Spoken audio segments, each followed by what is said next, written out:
జాతీయ సైన్స్ దినోత్సవం అనన్య సామాన్య పరిశోధనతో రామన్ చరిత్ర సృష్టించిన రోజు.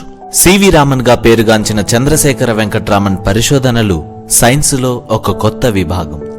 వైజ్ఞానిక రంగంలో తొలి నోబెల్ అందుకున్న కాంతి పుంజం, ప్రతిష్టాత్మక భారతరత్న అందుకున్న తొలి విజ్ఞాన కెరటం.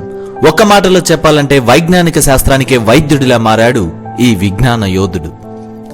ఆధునిక భారత విజ్ఞాన శాస్త్రవేత్తల పరిశోధనా ప్రతిభను అంతర్జాతీయ స్థాయిలో ఇనుమడింపజేసిన వ్యక్తుల్లో సర్ సివి రామన్ మొదటివారు. విజ్ఞాన ఆవిష్కరణల్లో భారతీయులకు నోబెల్ రావడం గగనం.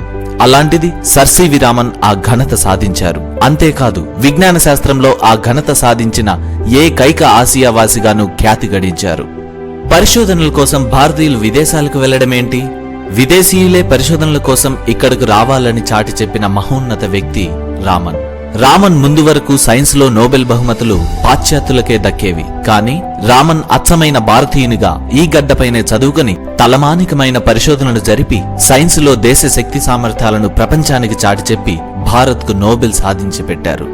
నా మతం సైన్సు, దానినే జీవితాంతం ఆరాధిస్తా అని చెప్పి తుదిశ్వాస వరకు శాస్త్రాన్వేషణలోనే గడిపిన దార్శనికుడు. Dr. C.V. Raman was born on 7th November 1888 in a South Indian Brahmin family in Tiruchirappalli, Tamil Nadu. His father's name was Chandrasekhar Ramanathan Iyer, who was a lecturer in mathematics and physics in a college in Visakhapatnam. His mother's name was Parvati Ammal. C.V. Raman was an intelligent and brilliant student since his early childhood. At the age of 11, he passed his matriculation and 12th class at the age of 13 with a scholarship. In 1902, he joined the Presidency College and received his graduate degree in 1904. At that time, he was the only student who received the first division. He has done his masters in physics from the same college and broke all the previous records. In 1907, he married Lokasundari Ammal and had two sons, namely Chandrasekhar and Radhakrishnan. Raman తల్లి పార్వతి అమ్మాల్ వీణను అద్భుతంగా వాయించేవారు. అందుకే రామన్ తొలి పరిశోధనలు violin, వీణ, మృదంగం లాంటి సంగీత వాయిద్య పరికరాలపై సాగింది. విజ్ఞాన పరిశోధనలపై తృష్ణతో ఉద్యోగానికి రాజీనామా చేసి కలకత్తా యూనివర్సిటీలో ఫిజిక్స్ ప్రొఫెసర్గా చేరారు. తాను అధ్యయనం చేసిన సంగీత పరికరాల శబ్దరహస్యంపై 1921లో లండన్లో ఉపన్యాసాలు ఇచ్చారు. ఇంగ్లాండ్ నుంచి తిరిగొస్తూ ఓడలో ప్రయాణిస్తున్నప్పుడు ఆకాశం, సముద్రం నీరు రెండు నీలిరంగులో ఉండటాన్ని ఎంతో ఆసక్తిగా గమనించాడు. అప్పటిదాకా అనుకుంటున్నట్టు సముద్రపు నీలిరంగుకు కారణం ఆకాశపు నీలిరంగు ప్రతిబింబంగా ఏర్పడటం కాదని, సముద్రపు నీటి గుండా కాంతి ప్రవహించేటప్పుడు కాంతి పరిక్షేపణం చెందడమే కారణమని ఊహించాడు. కలకత్తా చేరుకోగానే తన ప్రాకల్పనలను నిరూపించుకోవడానికి ద్రవాలు, వాయువులు, పారదర్శక ఘనపదార్థాల కాంతి పరిక్షేపణం గురించి పరిశోధనలు చేశారు.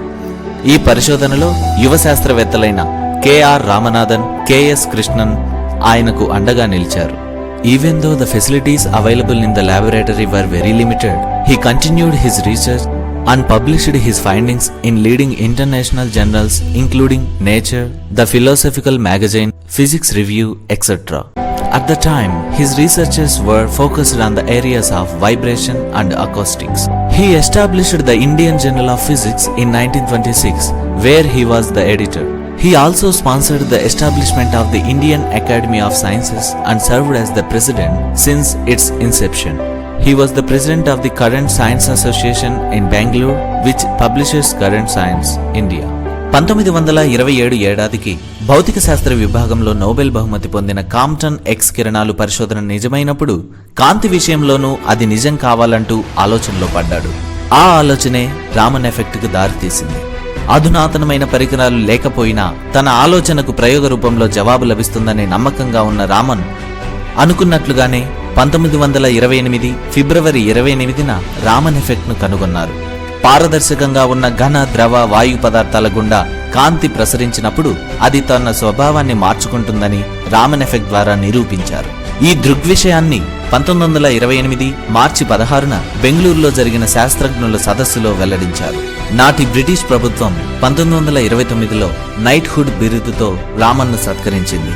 రామన్ ఎఫెక్ట్ అసామాన్యమైందని, కేవలం 200 రూపాయలు కూడా విలువ చేయని పరికరాలతో దృగ్విషయ నిరూపణ జరగడం అద్భుతమైందని ప్రపంచ శాస్త్రజ్ఞులందరూ కొనియాడారు.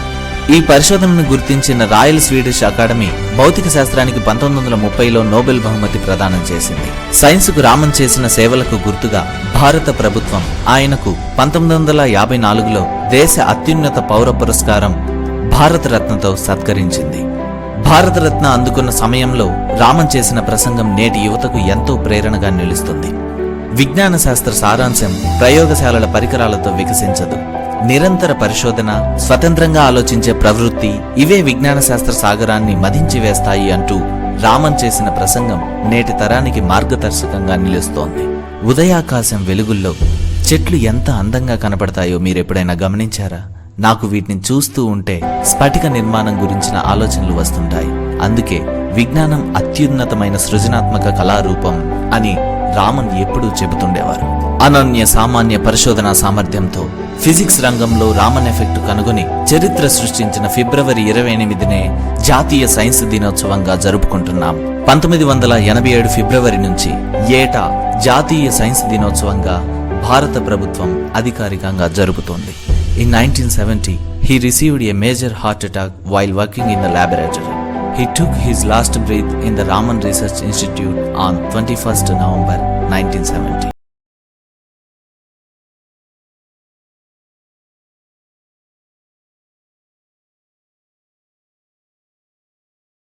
First Indian to receive a Nobel Prize in Physics.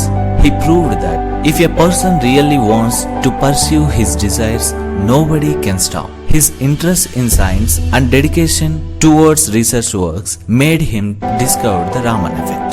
He will always be remembered as a great scientist, physicist and Nobel laureate. Thank you.